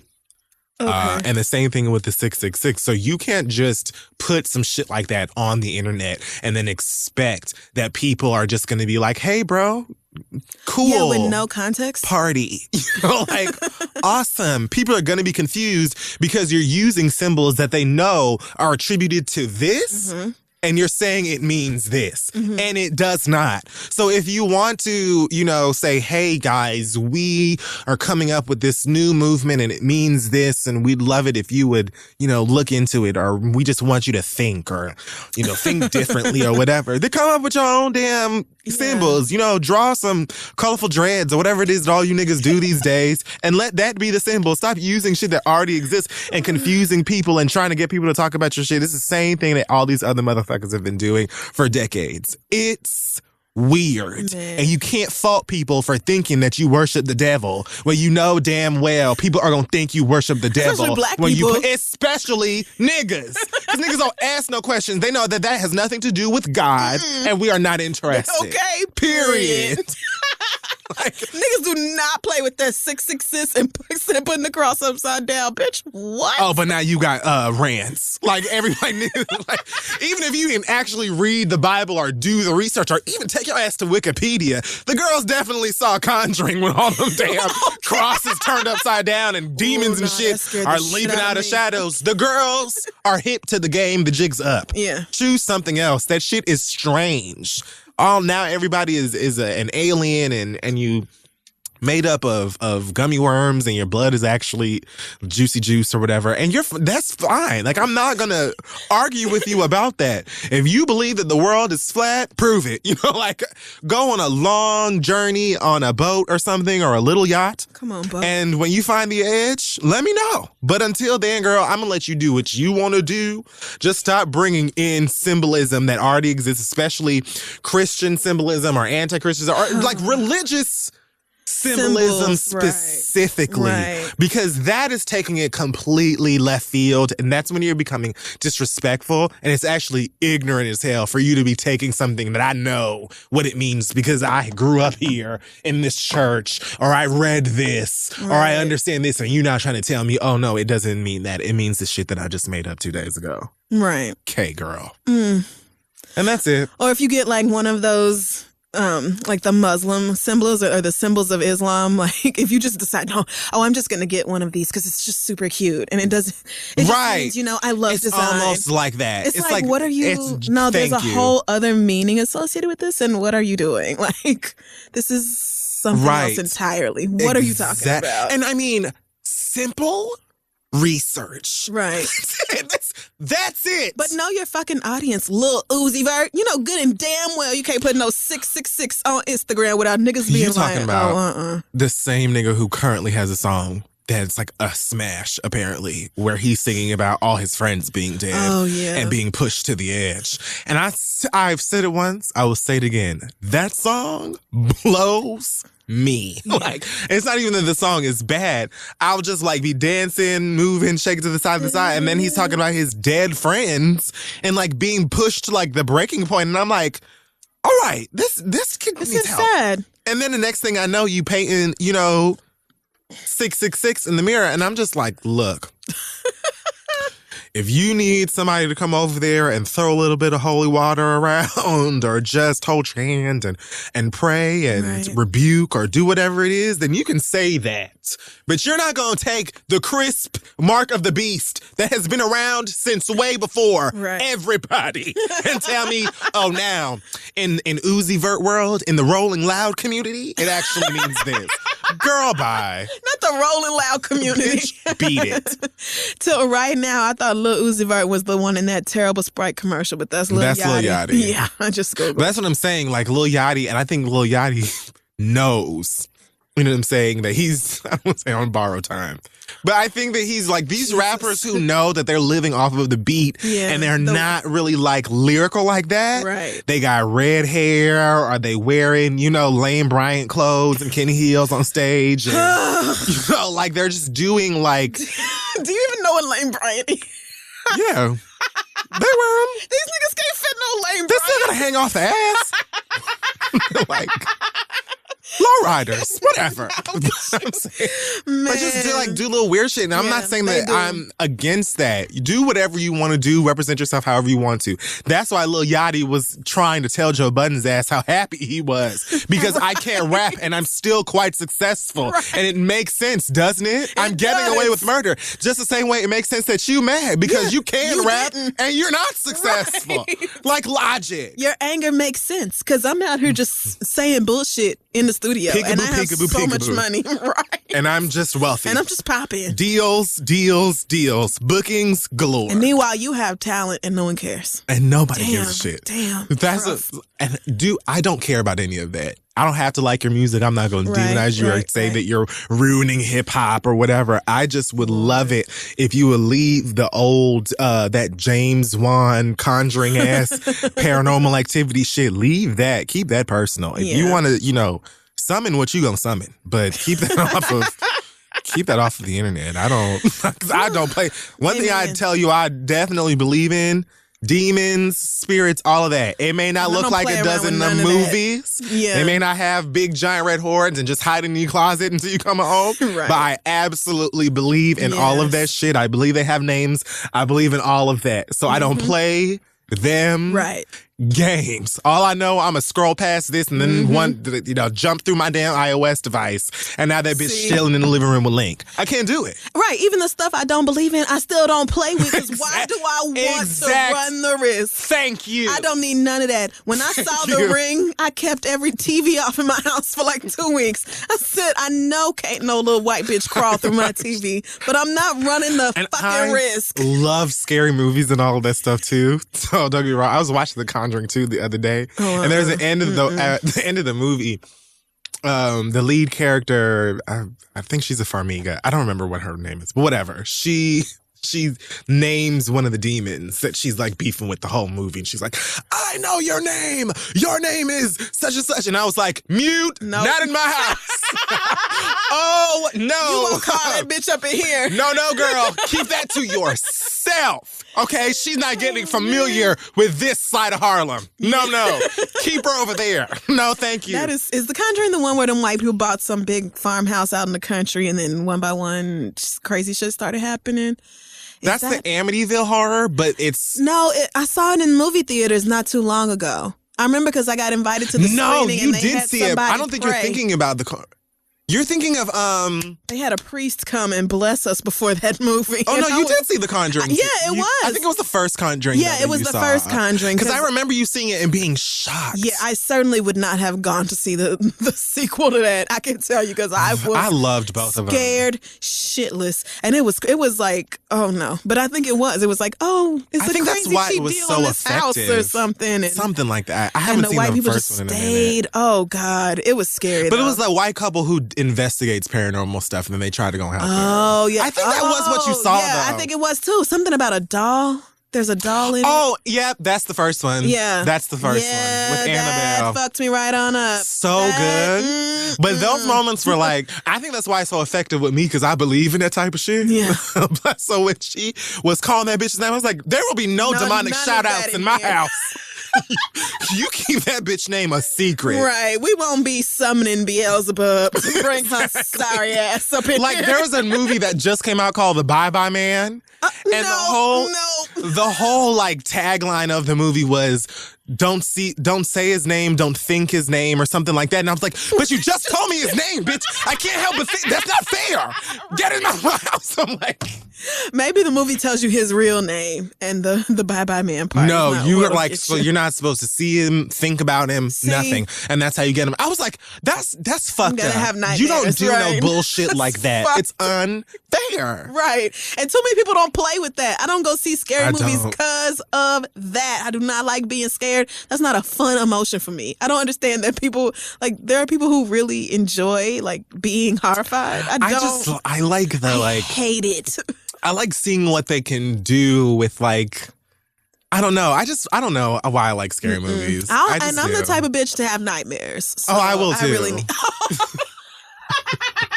I definitely don't like being scared in my sleep. What the fuck? Well, yeah, that's way worse. Wake up alone in the dark. I haven't had a nightmare because of a scary movie in a while. And usually when I do, it's not because I just watched one. But I have a Conjuring nightmare like next month. Just randomly out of nowhere. Mm-hmm. But because you was watching that mess. Yeah, all I'm saying is don't play with them spirits. Keep and all that demonic shit to yourself. Like, you can't just be making up little Babysitters Club ass groups and then being like, yeah, we use this to do that. I mean, if you're gonna do that, then at the very least, do the same shit that everybody else who uses it does and say, well, I just don't believe. At the very least, I'm gonna say you don't believe in God. Because you can't. I just don't. I mean, and that's your business. That's you're your allowed. Life, right? You're allowed. Absolutely do that. But don't tell me, oh, that's not what it means. It means peanut butter and jelly tastes great. Okay, girl. Bye, girl. Sure it does. No, it doesn't. Now I'm mad that this was on my Instagram feed because now this image has been projected into my home and I don't need that kind of negativity in here. Let me go get my sage. Who the fuck knows who's waiting for me in the closet now? Right. I don't play that Thanks, bullshit. Lil Uzi Vert, bitch. I didn't need to be pushed to the edge, too, just because you miserable. Man. All right. That wraps up this week's episode of The Read. Follow us on Facebook, Twitter, Instagram, and Tumblr at This Is The Read. Check out our website, thisistheread.com. I want to thank the Council of Black Seniors at Vassar for having me speak at your baccalaureate. I was very nervous and sweating like Christina Aguilera did it at a James funeral, and it was just a lot. Wow. But I got through it. Thank you guys again for the invitation. If you want to check out the transcript, you can check out my Tumblr or my website, crystal.com. And I will be at the Allied Media Conference on June 18th in Detroit at the Popular Cultures for New Worlds track meeting panel, whatever it's called. So if you'll be at AMC, come by that Sunday and let's hang out and talk about popular cultures and new worlds. All right. Shout out to everybody in London who came out to the show this past weekend. I was quite devastated because I missed my initial flight and so I was not able to see Dreamgirls, but I will be going back to London later, probably in early fall or something of that nature, specifically to go see that show. Not for y'all. I mean, I'm going, if you see me, you can say hi, but I'm going there to go see that show because I will not miss it. Yeah, no. And then I'm going to go to Amsterdam because duh. But yeah, shout out to y'all for coming. Philly, I will see you on Sunday. Excited to come out there. Also, since it's the first, I can announce that 305 Live is happening June 25th. That's right, June 25th, which I believe is Pride. So you already know how we're doing. Oh, Lord. That just means that basically it's going to be a whole bunch of niggas here. You know, you don't have to be gay. But you have to have, respect. It's like an Afro-punk environment. Yeah. No you don't have to be gay, but don't be mad. Don't be just don't be a dickhead. Yeah. Just come through and because niggas are going to be twerking. It's right. just. It is what it is. We have a great time. Everybody's there. Were you there the first? I think it was the first 305 Live where I had to get on the mic and cuss the security guard out. Yes, because of the bathroom thing. Because they wouldn't let a trans girl in the bathroom. Yeah, I remember that. Not that party. Yeah, no, we don't do that, girl. Not my events, girl. Everybody. It's for everybody. Did you listen to Cash Doll's song For Everybody? She's an icon. You need to. Okay. All right. So 305 Live, June 25th at the Lavage Rooftop. Tickets are available Friday at noon. 305live.com. Wait until Friday at noon. I know you girls be looking right now and they're like, I don't see nothing because it's not Friday at noon. 305live.com. It's going to be a great time. Lots of trap music, reggae music, twerking music, Trina, and me. Yes. And my friends. And I'm probably going to be shooting money in the air with a cash cannon that I just bought. Because it looked like fun and I wanted it and I did. And the only time I can really think to appropriately use that is to shower you all with ones at 305 Live. So come on now. That's going to be fun for niggas. Is going to be like, get the fuck out. Niggas going to be elbowing people. It's a rooftop. So you girls better be careful because we don't have insurance and I will not be involved. They're not going to put my name in the paper. You are a mess. Tickets actually go on sale Friday at 10 a.m. Eastern. So, yeah, Friday, 10 a.m. Eastern, you can get tickets to the party and come out with us and have a good time. And I think that's about it. I had something else that I wanted to announce, but it's not necessarily confirmed. Oh, okay. Well, you might want to wait then. Yeah. Yeah, I have a couple things that are like, let's wait till we sign on the dotted line about that. You gotta just use your sense. Woo, I want to say thank you so much to Oklahoma. I went home for one day. Actually, no, thank you to my uncle for barbecuing them ribs and them hot links. Oh my God, nigga, I ate 7 hot links. 7 links. It felt so good. I would do the same thing. Sometimes you just have to go home and have real barbecue because New York City does not have it. Sorry. Don't send me the link to fucking Hill Country or whatever else, girl. No! It is not real barbecue. I was so disappointed the first time I went there. Because everybody was like, oh, you gotta go. And the Bluebell was freezer burnt. And the Bluebell was freezer burnt. How you gonna get my heart all ready for Bluebell and then it's burnt? Hill Country. They had chocolate and vanilla and both of them shits were burnt. When I tell you my uncle has made better barbecue than that every year of my life for as long as I can remember, that is just Southern pure uncle facts. hasn't. And my Amy makes rolls and shit from scratch, and my mama's banana pudding is legendary, and it's just amazing food. I read today that Magnolia Bakery is going to be delivering that banana pudding. See, and I told my cousins I'm gonna bring some Magnolia home so we can decide whose is better, mama's or theirs. My mama's. Right. Because she makes it differently, and she makes it the way that we all love it. Yeah, the Magnolia does it a little. But Magnolia's banana pudding is just universally. Yeah, it's just good. If you like banana pudding, you will like Magnolia's. Yeah. Because it's just great. Nobody has ever thought that it wasn't. I don't know anybody who has had it and be like, I don't. No, it's universally good. Even myself, I'm very particular. It's like maybe 2 people on Earth that can make banana pudding, and I'll be like, yes, may I have some? Like, I'm really very, very particular about that shit. Yeah. But Magnolia, I don't like it too sweet. No. I don't like when y'all put in too much pudding. They just have a great ratio of pudding and bananas and it's about wafers, like proportion and the consistency is right. It's not too thin. Layers and levels and fucking good. And shout out to whoever brought that big ass 5-gallon bowl of it to Thanksgiving 2 years ago, because I hid it, and then I just took a big ass spoon and was like, I'm just gonna eat this because why? Are you kidding? Like, you don't leave no Magnolia banana. Anyway, what was we talking about? Food, I guess. I don't even. But yeah, I had some amazing barbecue over the holiday. Well, you just never know and all that. So when you're gonna have another chance to have 7 hot links. Exactly. I was like, I don't know if I should go home. I can only go for a day because I had to do the graduation speech and all this. And then I was like, bitch, are you really gonna stay home? Are you really gonna stay in New York instead of going to Oklahoma when you could have hot links? Are you really about to do that? Like, think about it. Because this is, when I go home again for Thanksgiving, Christmas, or whatever, ain't gonna be no hot links on the menu. Like, this is your shot. So I had to.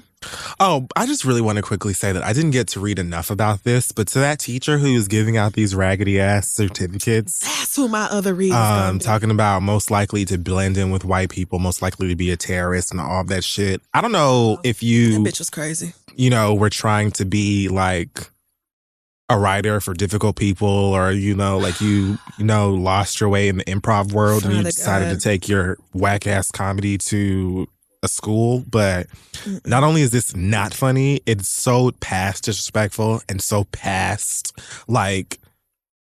offensive and insulting that I don't even like. They're kids and the jokes aren't funny. There's nothing that's like tongue-in-cheek about it. There's nothing that would make us like, what did you think the reaction was supposed to be from a kid when they receive this to you? And then for you to put avid and all this other shit on it, like honestly, I'm going to be paying very close attention to this and seeing how the school deals with it. I don't really know if I missed that part of it yet. I think she's been fired. Did they fire her? I think so. I didn't read up on it again because then after Melania's statement came out, I said, oh, no, bitch. I'm going to go home and do what I got to do, and maybe we'll bring it up again next week. But if you haven't been fired, if you have been fired, you need to be thanking God that didn't come along with several feet. Okay. Can you imagine as a parent seeing a certificate like that with your baby's name on it?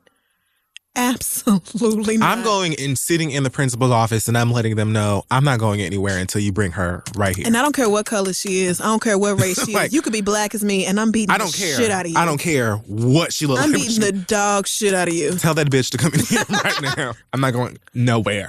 Miss Samuels to the principal's office. Miss Samuels to the principal's office. Like, I know that being a teacher is rough and it's hard. Y'all don't get paid enough. You disrespected left and right. And now you got to deal with this bitch, Betsy. But...